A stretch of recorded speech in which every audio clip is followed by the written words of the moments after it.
Aujourd'hui, quand on aborde la question du religieux dans la société, un mot revient facilement dans tous les débats, celui de tradition. Tout semble expliqué par ce mot qui est agité pour revendiquer ou disqualifier. Des comportements ou des rites qui heurtent une partie de la société sont légitimés par la tradition. Elles justifient des attitudes de réaction ou des volontés de transformation. Fondamentaliste ou progressiste, elle est mobilisée par tous les camps. Le recours à la tradition permet de dénoncer les impasses de la modernité, d'ériger le passé en un âge d'or. Pour d'autres, elle est l'occasion d'effectuer des réformes au nom du retour à un équilibre rêvé. Rempart contre l'évolution ou chemin tracé vers l'avenir. Les stratégies de réhabilitation de la tradition sont innombrables et le rapport entre religion et tradition touche presque tous les champs sociaux. Culte et spiritualité, droit et législation, politique, économie, culture, éducation. Pourquoi un tel impact ? Et sait-on seulement ce qu'on entend par tradition ?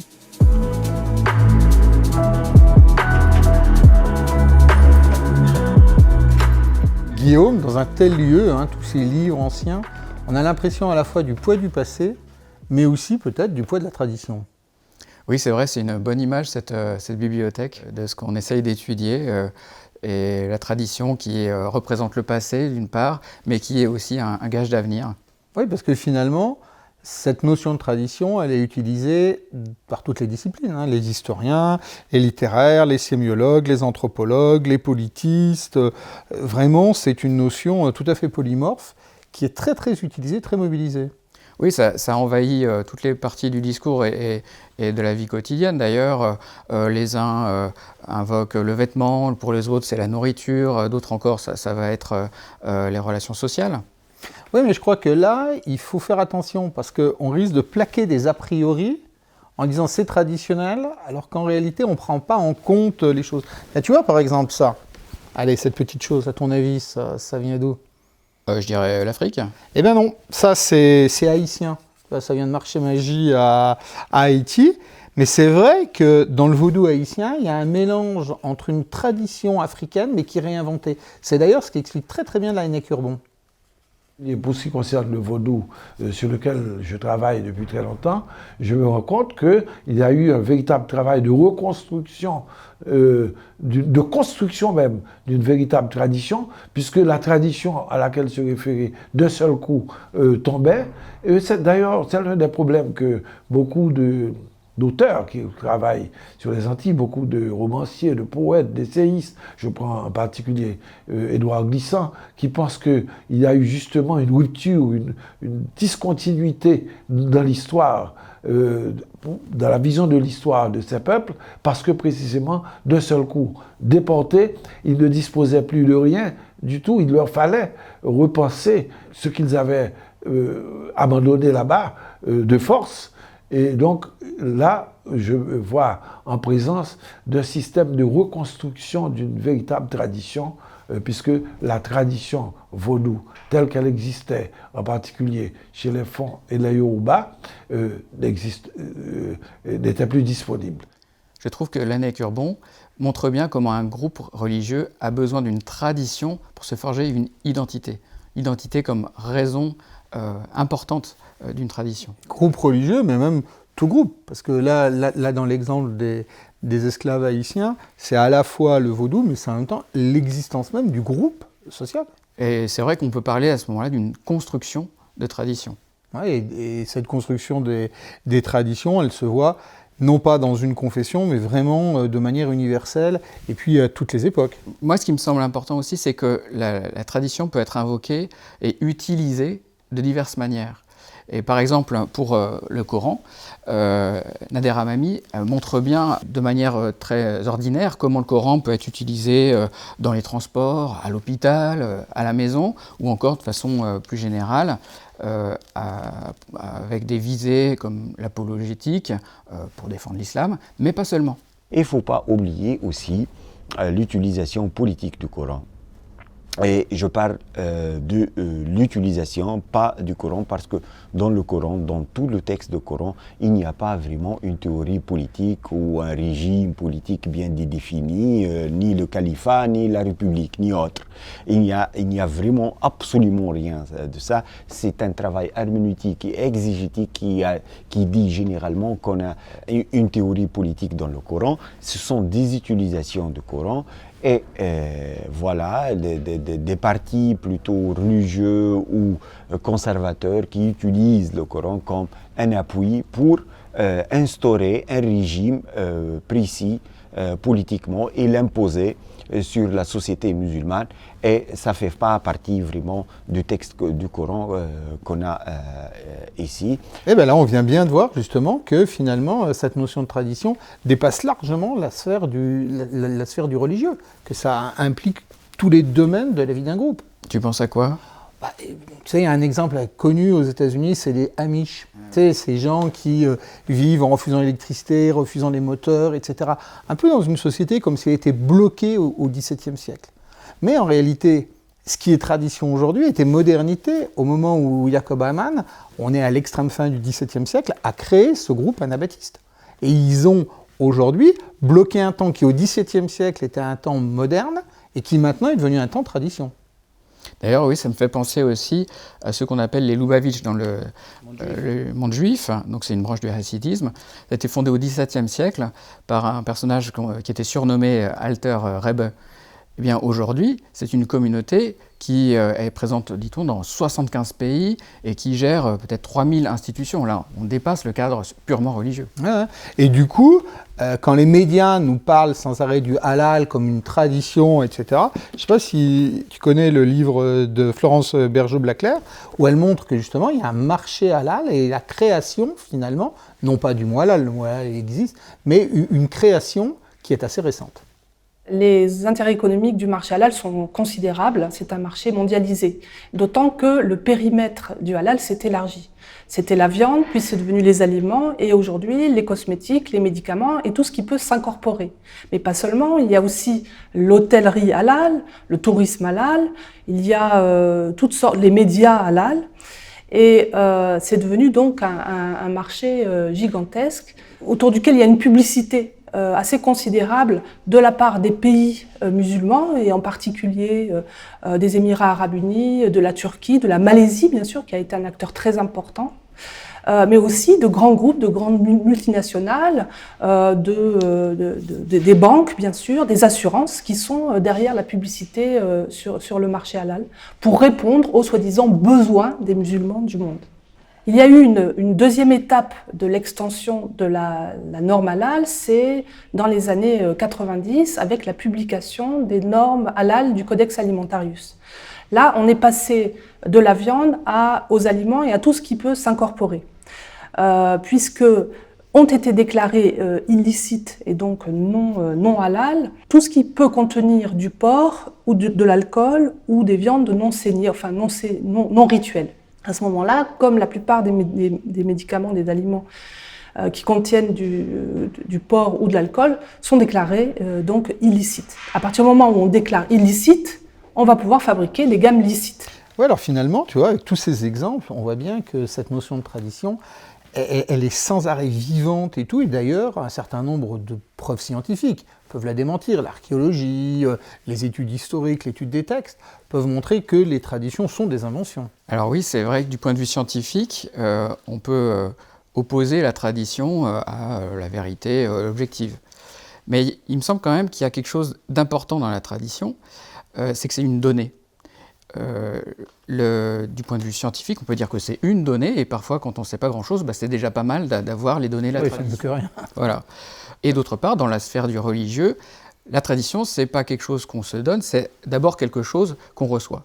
Et donc, c'est vraiment quelque chose qui est donné. D'ailleurs, le mot latin « traditio » vient du don à travers quelqu'un, à travers quelque chose. Transdare. Donc c'est une sorte de transmission, mais qui peut être aussi comprise comme une trahison. Et d'où l'importance qu'on donne à des socles, des fondations, que ce soit des hommes, ou alors plus ou moins mythiques, que ce soit l'habitus, un certain nombre de choses, soit des lieux aussi, des lieux fondateurs, ou alors des textes même. Oui, bien sûr.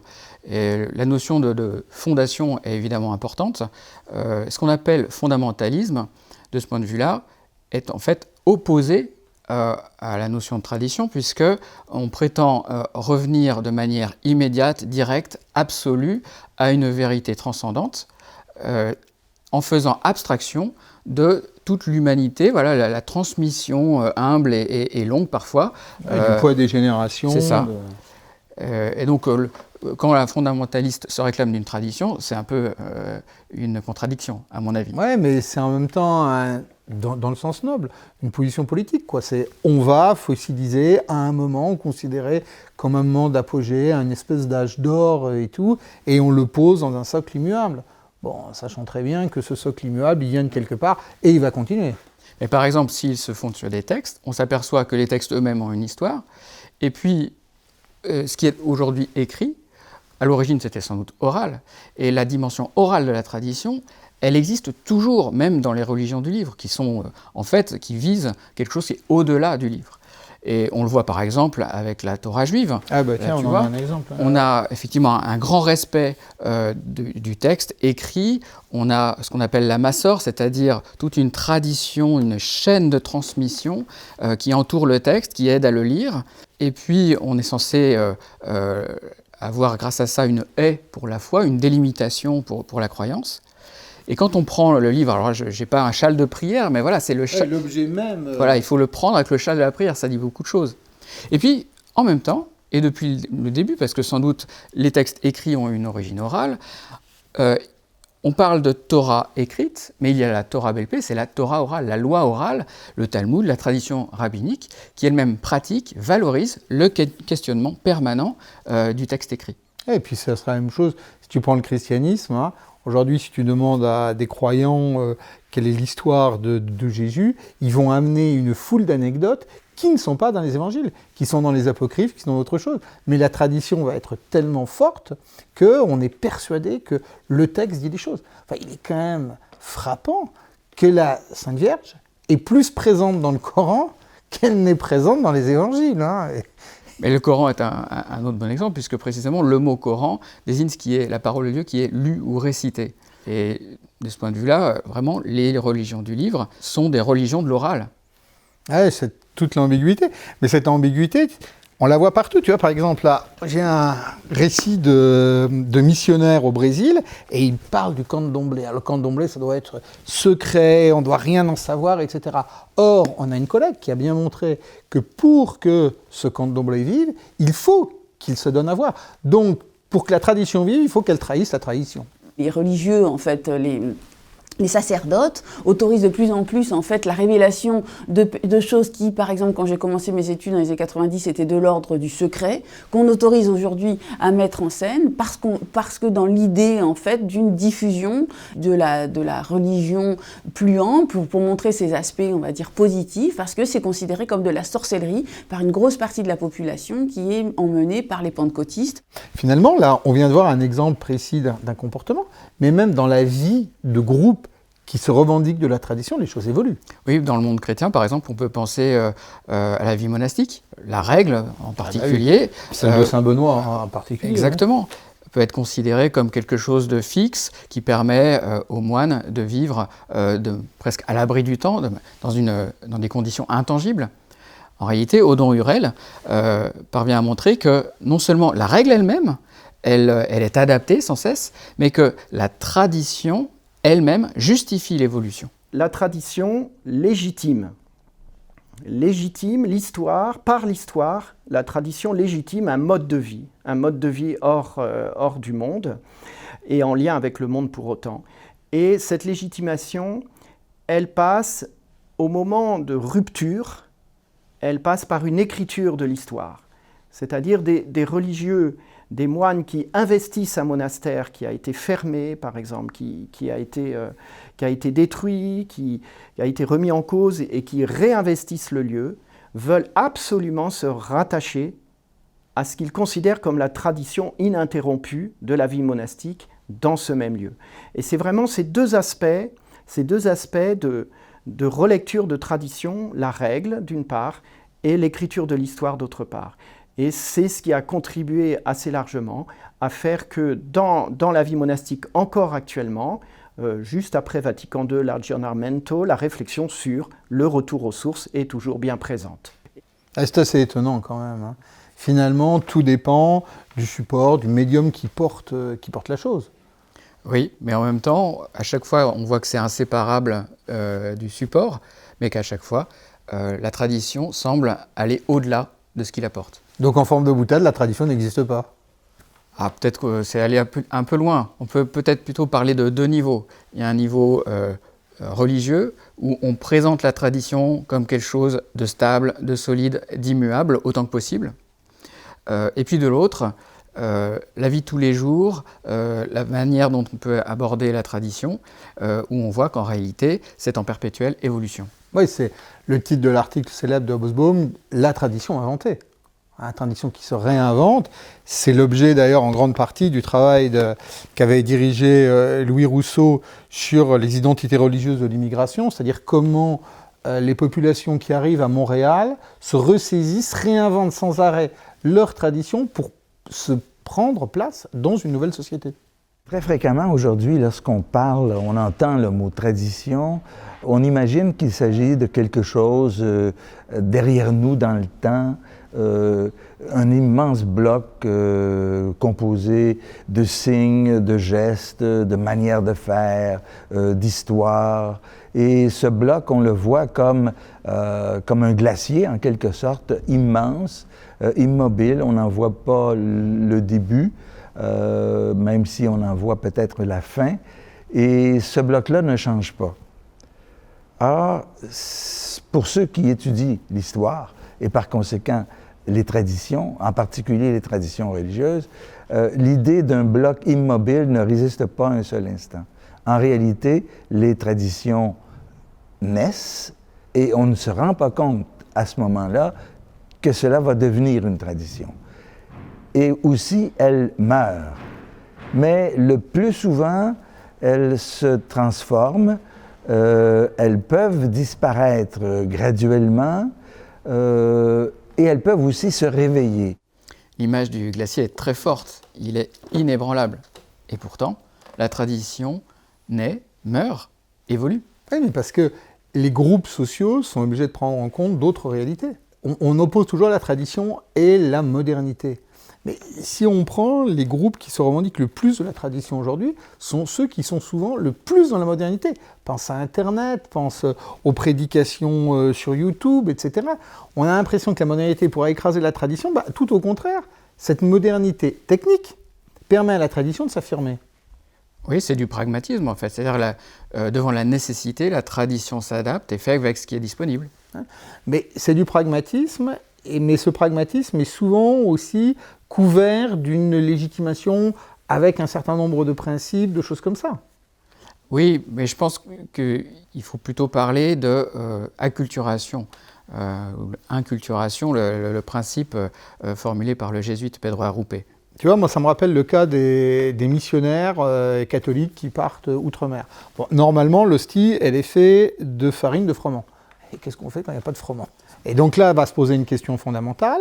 Est-ce qu'on peut, en Afrique, utiliser d'autres céréales pour faire l'hostie, en disant que finalement, ce qui est important, c'est le geste, la pensée, la théologie, la communauté, et peut-être pas obligatoirement le contenu, alors que d'autres disent, non, au contraire, il faut absolument du froment. Moi, j'ai rencontré, au cours de mes recherches, les deux exemples. Un missionnaire au Canada qui n'a plus de vin, alors il ne célèbre plus, puis il a du vin au bout d'un an. Du coup, en 15 jours, il fait toute une année liturgique. Et puis d'autres, au contraire, qui s'adaptent parfaitement et qui mettent d'autres produits et tout. Mais par exemple, dans le monde musulman, je crois que c'est pareil. Oui, c'est ce que montre... Là, on a un certain nombre d'objets, tu vois. Alors, on nous parle toujours de la non-représentation, mais là, sur ces petits objets du Sénégal, on voit bien la figure du fondateur et tout. Et Wassila Saïdia le montre parfaitement avec les questions alimentaires. Nous savons tous que aujourd'hui, pour fêter la période de l'Aïd el-Kébir, il y a un sacrifice du mouton. Or, les fouilles archéologiques ont montré qu'il s'agissait, au tout début de l'islam, de chameaux. Puis, il a fallu s'adapter. partir dans des horizons où les chameaux n'étaient peut-être pas tout à fait présents, et le mouton est arrivé. Alors plus proche de nous, on sait aussi que ce sont dans les boucheries halal qu'un certain nombre de musulmans en Europe va récupérer le mouton de l'Aïd, et que ce mouton n'est plus égorgé de manière traditionnelle, mais qu'il est tout simplement l'objet d'une certification halal. Donc à nouveau, mobilisation, une autre manière de pouvoir pratiquer ce qui est apparu comme une des grandes traditions de l'islam et qui est en train donc d'évoluer. Nouveauté aujourd'hui, tradition de demain, tel pourrait être l'adage résumant le phénomène. Oui, mais là, il faut qu'on comprenne bien que le but du chercheur n'est absolument pas de dire que la tradition est fausse ou pas. Le but du chercheur, c'est de considérer la tradition comme quelque chose de vivant et de le regarder justement vivre et de considérer le regard que les croyants portent sur cet objet. Oui, Pierre Gisèle d'ailleurs l'a bien expliqué. La modernité a souvent pensé qu'il fallait assimiler, c'est un vieux thème dans la question du judaïsme après la sortie du ghetto tout au long du 19e. Qu'est-ce qu'être juif sans être assimilé et donc ne plus être juif? C'est la même chose pour les musulmans, c'est la même chose pour d'autres traditions. Qu'est-ce qu'on fait quand on dit qu'on veut intégrer? D'ailleurs, le mot « intégrer » est lourd de sens qu'il faudrait un peu démêler. Bien sûr, il faut d'une certaine manière intégrer, mais il ne faut pas que intégrer veuille dire assimiler. Donc les traditions, aujourd'hui spontanément, le politique et la société civile ne savent pas très bien qu'en faire, parce qu'on en a peur, parce qu'on a vu les dérives possibles et les risques des traditions. Mais pour le dire un peu de façon populaire, il ne faut pas jeter le bébé avec l'eau du bain. Il y a quelque chose à reprendre à condition, encore une fois, de distancier, de déplacer, de problématiser et de voir ce que portent les traditions. Elles ne sont pas tombées là par hasard, elles répondent à des questions et des enjeux et des thématiques humaines, individuelles et sociales profondes qu'il s'agit de restituer pour en faire quelque chose. En faire quelque chose, ça ne veut pas dire répéter ce qui a été dit avant, mais s'en laisser instruire, déplacer et, si j'ose, féconder. La tradition est donc au cœur de l'expérience religieuse, de son histoire, de son futur. En 1993, Daniel Hervieux-Léger écrivait « Il n'y a pas de religion sans que soit invoquée à l'appui de l'acte de croire, de façon explicite, semi-explicite ou entièrement implicite, l'autorité d'une tradition. » La tradition se place donc sur 4 registres. Le premier, c'est celui de la légitimation, y compris pour une spiritualité naissante. À leur début, les religions se réfèrent à des traditions. La tradition est alors élément d'autorité. Second registre, celui des rites, des pratiques, des comportements, qui ancrent l'acte croyant dans le temps, qui replacent le fidèle dans une lignée. La tradition est alors support de la piété et de la spiritualité. Troisième registre, celui de l'histoire des religions, car il y a des traditions inventées, soit par la mise en avant d'un fondateur, soit par un texte, quitte à ce qu'il soit sans cesse réinterprété. La tradition est alors un objet dynamique. Dernier registre, celui de l'emploi de la tradition dans nos sociétés contemporaines. Sur quoi reposent les argumentations qui s'en réfèrent, pour légitimer leur bien fondé, ou au contraire, dénoncer la tradition pour la repenser. Si la tradition est un mot pour ancrer un rite, une foi, une dévotion dans le temps, il dissimule des réalités mouvantes. Si la tradition immobilise, cela n'existe pas. C'est en réalité une force créatrice.